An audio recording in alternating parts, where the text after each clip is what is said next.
135 గజాల భూమి కేవలం 8 లక్షలకే. ప్రతి నెల 10,000 మంత్లీ రెంటల్ ఇన్కమ్. సిపిఎం ప్రధాన కార్యదర్శి సీతారాం ఏచూరి కన్నుమూశారు. గత కొద్ది కాలంగా ఆయన ఊపిరితిత్తుల ఇన్ఫెక్షన్ తో బాధపడుతున్నారు. ఈ క్రమంలో ఆయన ఆరోగ్య పరిస్థితి ఆందోళనకరంగా మారింది. దీంతో గత నెల 19న ఆయన్ను చికిత్స నిమిత్తం ఢిల్లీలోని ఎయిమ్స్ లో చేర్చారు. అక్కడ చికిత్స పొందుతుండగా గత 2 రోజులుగా ఆరోగ్యం మరింత దిగజారింది. దీంతో ఆయన వెంటిలేటర్ పై చికిత్స పొందుతూ తుది శ్వాస విడిచారు.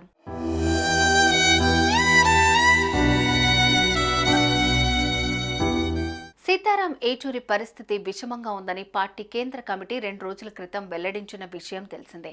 డాక్టర్ శ్రీనాథ్ రెడ్డి, డాక్టర్ గౌరీ నేతృత్వంలో వివిధ విభాగాలకు చెందిన వైద్యుల బృందం ఆయనకు చికిత్స అందించింది. ఊపిరితిత్తుల్లో ఇన్ఫెక్షన్ తొలగించేందుకు ఉపయోగించిన మందులు పనిచేయకపోవడంతో జపాన్ నుంచి ప్రత్యేక మందులు తెప్పించారు. కానీ లాభం లేకుండా పోయింది. ఆయన ఆరోగ్యం మరింత విషమించడంతో కన్నుమూశారు.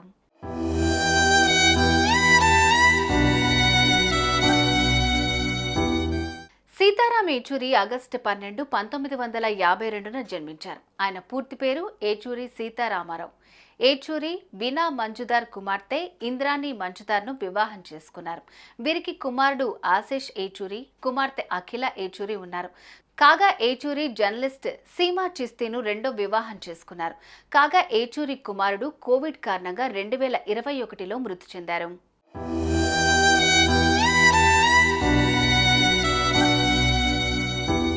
ఏచూరి 10వ తరగతి వరకు హైదరాబాద్లోని ఆల్ సెయింట్స్ హై స్కూల్లో చదువుకున్నారు.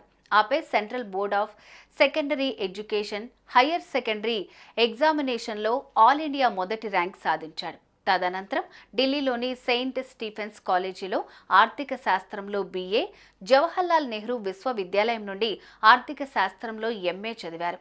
రెండిట్లోనూ ఫస్ట్ క్లాస్లో పట్టా అందుకున్నారు.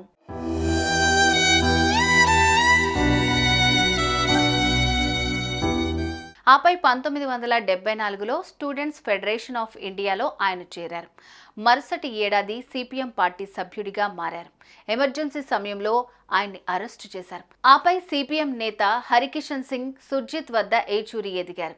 VP సింగ్ నేతృత్వంలోని నేషనల్ ఫ్రంట్, యునైటెడ్ ఫ్రంట్ కూటమి ప్రభుత్వం ఏర్పాటులో ఏచూరి కీలక పాత్ర పోషించారు.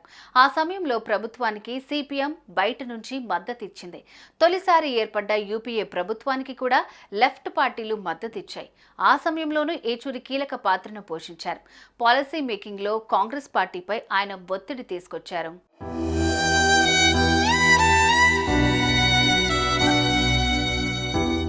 ఆర్థికవేత్త, సామాజిక కార్యకర్త, కాలమిస్ట్గా గుర్తింపు పొందారు ఏచూరి.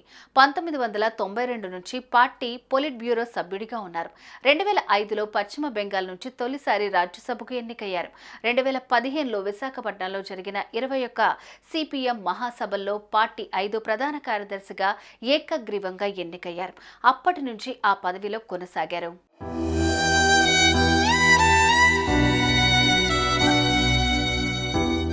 ప్రజా సమస్యలు, ఇతర అంశాలపై గళం విప్పుతూ సీతారాం ఏచూరి గుర్తింపు పొందారు.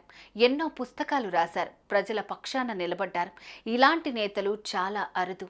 ఆయన మృతి తీరని లోటు.